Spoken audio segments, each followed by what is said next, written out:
Hello everyone. Hello. तो long time no सी, काफ़ी दिनों बाद हम लोग आज मिल रहे हैं। सॉरी। तो जैसे कि लास्ट टाइम पे हम लोगों ने सिलेंडर शुरू किया था, ठीक है, आज उसे हम लोग कंटिन्यू करेंगे। और हमने एक क्वेश्चन शुरू किया था सिलेंडर में। वो क्वेश्चन क्या था? वो क्वेश्चन ये था कि हमें सिलेंडर की इक्वेशन निकालनी है, ठीक है, सच दैट जो उसका जनरेटर होगा वो पैरेलल होगा इस एक्सिस के, जो कि है आपकी,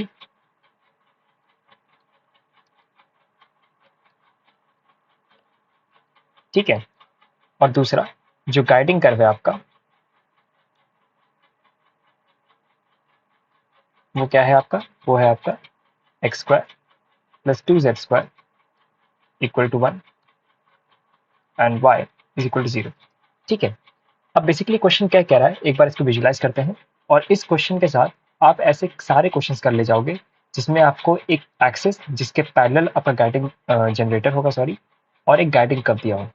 आई रिपीट कि ऐसे सारे क्वेश्चन सिलेंडर के जिसमें आपका जनरेटर किसी पर्टिकुलर लाइन के पैरेलल और एक गाइडिंग कर्व आपको दी होती है, ऐसे क्वेश्चंस में सिलेंडर की इक्वेशन कैसे निकलती है आप समझ जाओगे, ठीक है। इस क्वेश्चन को बहुत ध्यान समझिएगा, ठीक है। देखिए, क्वेश्चन क्या कह रहा है कि मुझे एक सिलेंडर की इक्वेशन निकालनी है, ठीक है। एक सिलेंडर की, ये मेरा सिलेंडर है, इसकी इक्वेशन निकालनी है,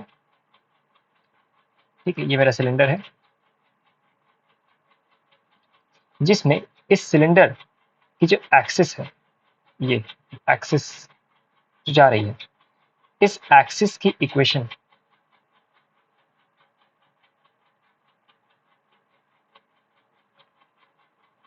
इस एक्सिस की इक्वेशन आपको ये दी हुई है। और जो ये गाइडिंग कर्व है वो ये आपका गाइडिंग कर्व है, ठीक है। हमको यानी कि बेसिकली इस जनरेटर का लोकस निकालना है। भैया इसी जनरेटर को तो घुमा के हमको सिलेंडर मिला है। हमने, अगर आपको मेरे आपने अगर मेरे प्रीवियस लेक्चर देखे होंगे तो वहां हमने जब सिलेंडर की इक्वेशन को डिफाइन किया था तो हमने सीखा था कि सिलेंडर एक्चुअली है क्या। सिलेंडर कुछ नहीं है, बस इसी जनरेटिंग लाइन का इस गाइडिंग कर्व के ऊपर एक गिवन पैरेलल लाइन पे चलता हुआ एक लोकस है, ठीक है। मतलब जब मैंने इस लाइन को इस गाइडिंग कर्व पे मूव किया सच दैट ये लाइन हमेशा इस एक्सिस के पैरेलल रही, तो जो हमको सरफेस मिलती है वो एक सिलेंडर होती है। अब ऐसे क्वेश्चन में आप करते क्या हो, आप बेसिकली मान लेते हो, देखो स्टेप बाय स्टेप हम लोग चलेंगे। आपका स्टेप नंबर 1 क्या होगा? आपका स्टेप नंबर 1 होगा कि आप पहले तो अल्फा, बीटा या गामा, ठीक है। आप कई किताबों में x1, x2, x3, x Y Z ले सकते हो, लेकिन मैं अल्फा बीटा गामा प्रेफर करता हूँ। इससे आपको थोड़ी क्लैरिटी और मिलती है, आप कंफ्यूज नहीं होगे x1 और ये सब लेकर, ठीक है। देखो, ये अल्फा बीटा गामा क्या है? ये इस जनरेटर पर अप्लाई करने वाले कोई भी पॉइंट्स हैं। देखो, ये मैं आपको एक जनरल तरीका सिखा रहा हूँ ऐसे क्वेश्चन को सॉल्व करने का। आप अल्फा बीटा गामा इस जनरेटर पर अप्लाई करने वाले किसी पॉइंट्स को मान लीजिए। अब हमारा मेन मकसद है कि इसी अल्फा बीटा और गामा के टर्म्स में हमको एक इक्वेशन लिखनी है, तो हमको बेसिकली सिलेंडर की इक्वेशन मिल जाएगी, ठीक है, जनरेटर पे लगे हुए पॉइंट्स की। अब सुनिए, ये अल्फा बीटा गामा को मिलेंगे कैसे? यहाँ पे आप ये देखना कि हमको इस जनरेटर लाइन की इक्वेशन निकालनी है। अच्छा, हमको लाइन की इक्वेशन निकालनी आती है, वो क्या होती है? x minus x1 over l is equal to y minus y1 over m is equal to z minus z1 over m, ठीक है भाई। अब हमारे जनरेटर के अनुसार ये x1 y1 z1 क्या है? एक ऐसे पॉइंट्स जिससे जनरेटर पास हो रही है, तो ऑब्वियसली वो पॉइंट क्या हमने माना है? Alpha beta gamma. तो हमारी जनरेटर की, जो हमारी जनरेटर की लाइन है, उसकी इक्वेशन क्या बन जाएगी? x माइनस अल्फा अपॉन, मैं ये नीचे छोड़ रहा हूँ जानबूझ के, देखिएगा। सो मैं क्या कर रहा हूँ, ये मैं जनरेटर की इक्वेशन लिखना चाहता हूँ, ठीक है, जहाँ पे अल्फा बीटा गामा वो पॉइंट है जिससे जनरेटर पास हो रहा है, जनरल मैंने मान के रखा है। अब सुनिए, इस जनरेटर के डायरेक्शन रेशियोज क्या होंगे? देखो भाई, ये जनरेटर किसके पैरेलल है? इस लाइन के पैरेलल है। भैया जो इस लाइन के हमारे डीसीज होंगे या डीआर होंगे, वही तो हमारे जनरेटर के डीसीज या डीआर होंगे। हम लोग इसको यहाँ पुट कर देंगे भाई, 0, 1 और -1। ये हमें क्या मिला जनाब? ये हमको मिला हमारे जनरेटर लाइन की इक्वेशन। अब ये इक्वेशन एक हमको ये मिल गई, और एक भैया हमको गाइडिंग कर्व दिया ही हुआ है। अब इसी गाइडिंग कर्व का इस्तेमाल करके हम लोग इसको यहाँ पुट करेंगे और इक्वेशन निकालेंगे। देखो भाई कैसे निकलती है, ठीक। ये हमारी इक्वेशन थी, हमको गाइडिंग कर दिया हुआ था। मैं जरा कलर चेंज कर लेता हूँ, एक सेकेंड। मैं थोड़ा धीरे हो सकता हूँ, आप लोग जब वीडियो को देखना तो इसको 2x स्पीड पे 1x स्पीड पे अपनी श्रद्धा अनुसार फॉरवर्ड करके देख लीजिएगा, ठीक है। तो गाइडिंग का इक्वेशन थी x square plus 2z² equal to 1 and y equal to 0, हमारी गाइडिंग का इक्वेशन थी। और जो हमको मिला अभी x minus alpha upon 0 equal to y minus beta upon 1 is equal to z minus gamma upon -1। I guess यही equation थी, if I am not incorrect. Yes, correct, okay. अब क्या करना है, देखो। अब ये जो y इक्वल टू 0 दिया ना, ये आपको क्वेश्चन में अमूमन दिखेगा। इससे आप यहाँ पुट कर दोगे चुपचाप। यहाँ पुट करते ही हमको क्या मिलेगा,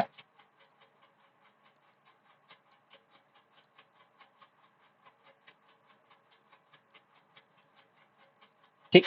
अब एक बार जरा इन दोनों को कंपेयर करो और एक बार जरा इन दोनों को कंपेयर करो।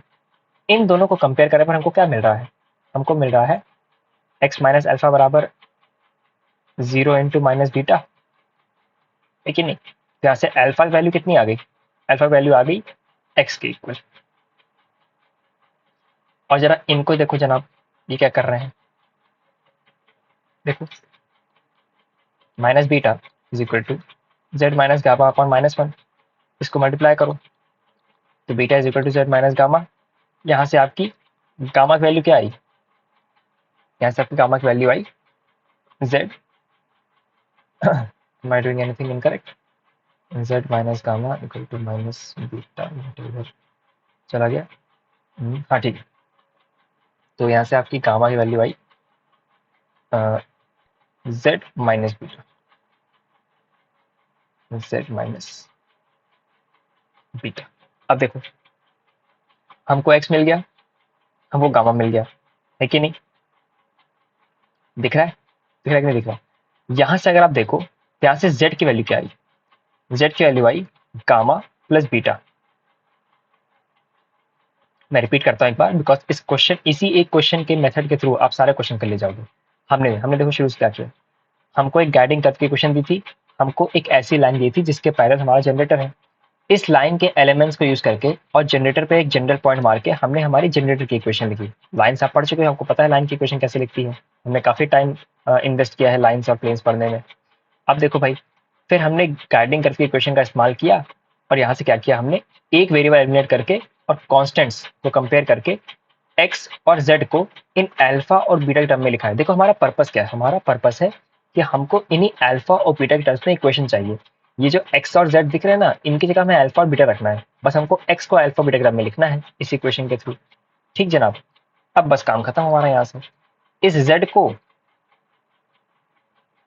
इस जेड को और इस एक्स को इसमें पुट कर दो तो बन गया आपका।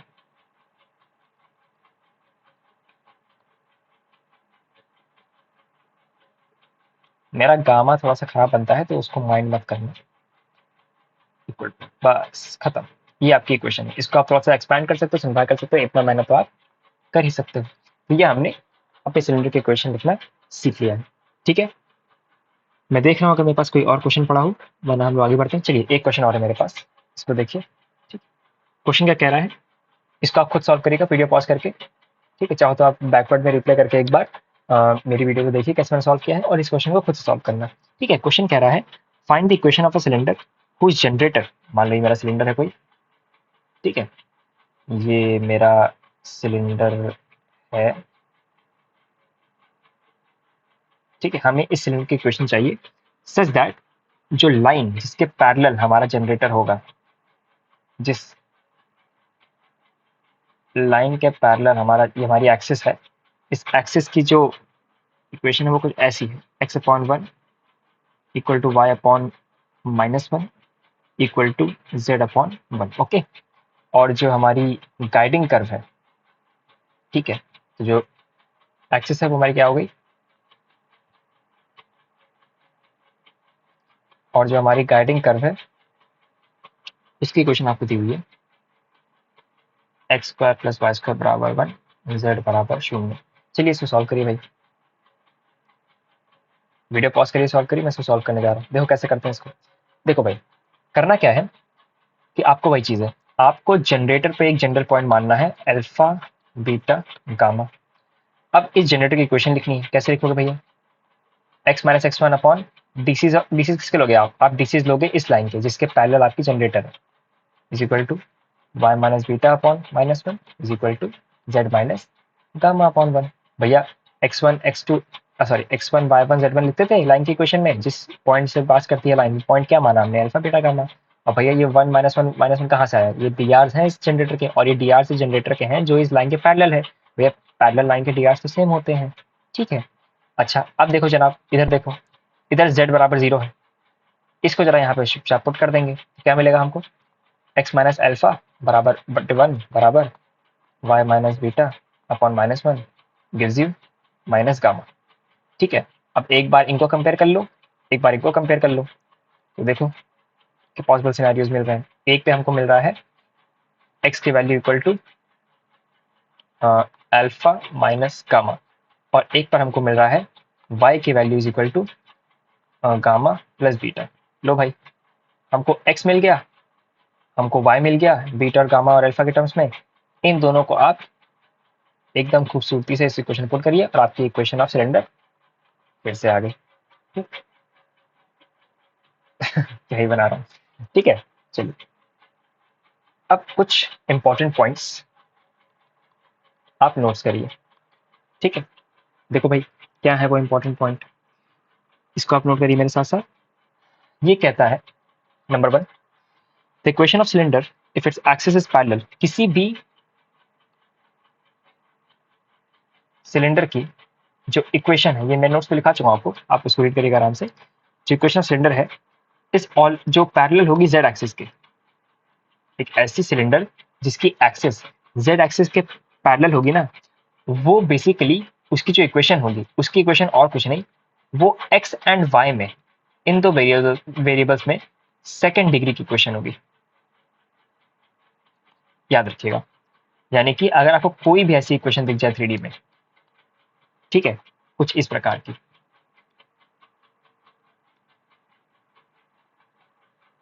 B Y square plus two ji x plus two F Z plus C equal to zero, आपको कहीं भी यदि आपको ऐसी कोई इक्वेशन दिख जाएगी ना, आप समझ जाइएगा कि भैया सिलेंडर की बात हो रही है। और किस सिलेंडर की बात हो रही है? जिसकी एक्सिस जेड एक्सिस के पैरेलल होगी, ठीक है। ये पहला पॉइंट नोट कर लीजिए, ठीक है। अब देखो एक चीज ऑब्जर्व करो इसमें, इस इक्वेशन का जरा फॉर्म देखो ध्यान से, इस इक्वेशन का फॉर्म याद कर लो, क्योंकि भैया ज्योमेट्री में आपको चीजें बस रटनी है, तुरंत आंसर निकालना है फटाक से, ठीक है।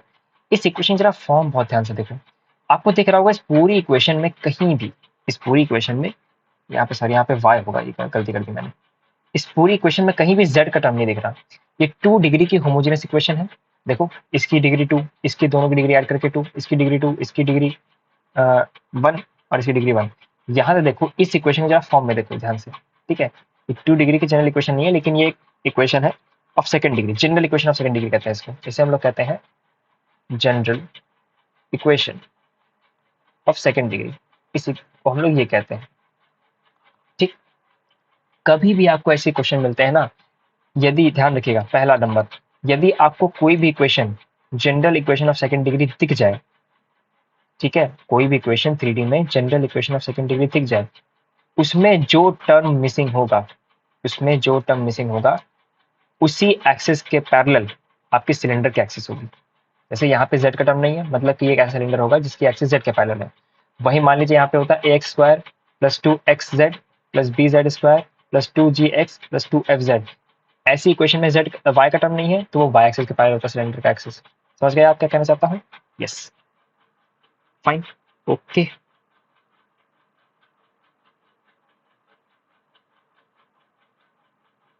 अब देखो नेक्स्ट चीज, नेक्स्ट चीज क्या है? नेक्स्ट चीज है आपकी the equation of cylinder whose generator is parallel to Z axis. मान लो कोई भी मेरे पास एक सिलेंडर है, मेरे पास कोई एक सिलेंडर की इक्वेशन हमको निकालनी है जिसकी जो एक्सिस है, अरे बहुत खराब सिलेंडर बन गया,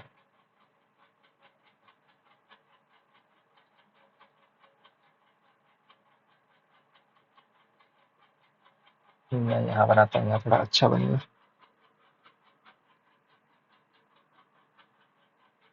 अरे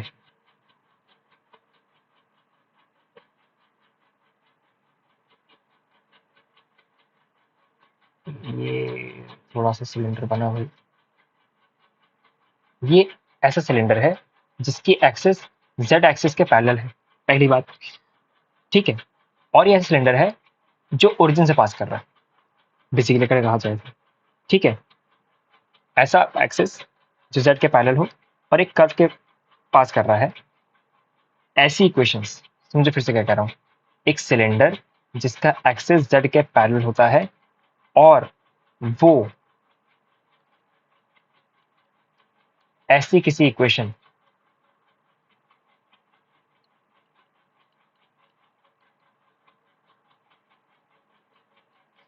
ऐसी किसी इक्वेशन से पास हो रहा है।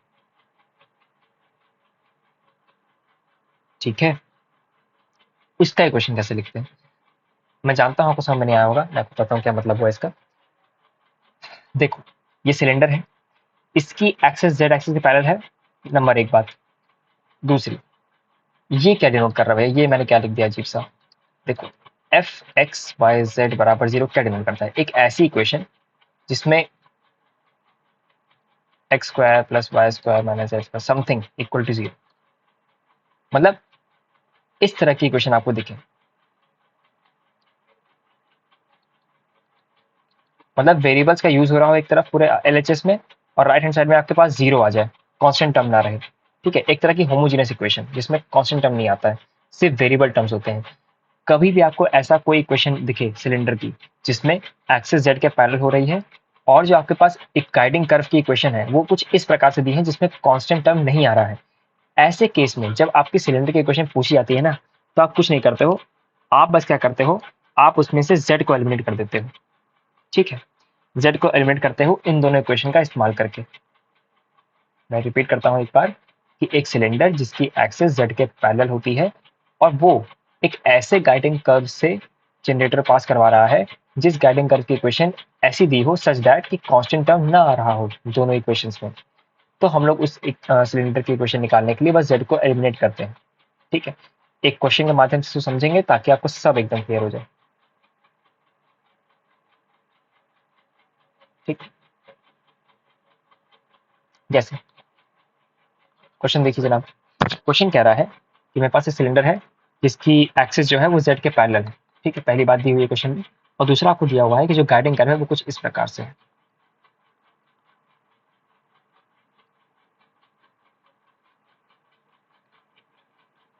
अब देखो इसमें, इस इक्वेशन को देखो जरा एक बार, यहाँ पे क्या हो रहा है, यहाँ पे आप कह रहे हैं सर यहाँ तो कांस्टेंट टर्म आ रहा है, लेकिन अगर आप देखो तो इसको मैं कैसे लिख सकता हूँ, अब ये एफ एक्स वाई जेड के फॉर्म में आ गया कि g is some function of x Y z such that it is equal to zero, और ये तो भैया हमको दिख ही रहा है साफ साफ,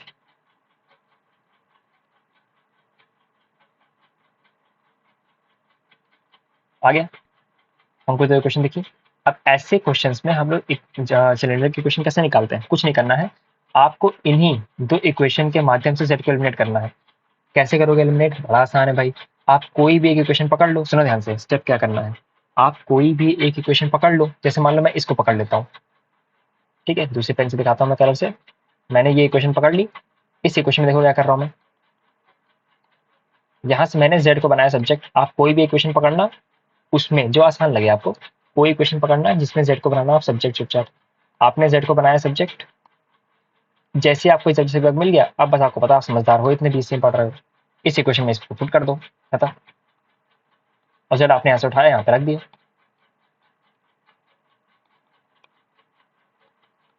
बस ये बन गया आपकी सिलेंडर की इक्वेशन। इसको पूरा आप क्या करोगे, सिंप्लीफाई कर दोगे, इस बात पे इसको सिंप्लीफाई करने पर आपके पास आएगा ये,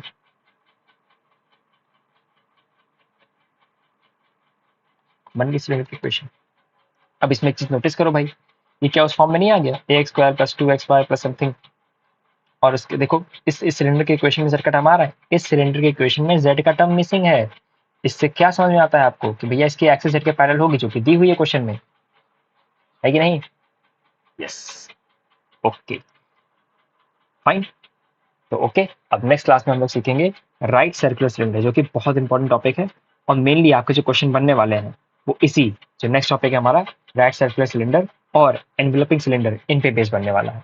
ठीक है, so all the best, keep revising, next class में मिलते हैं।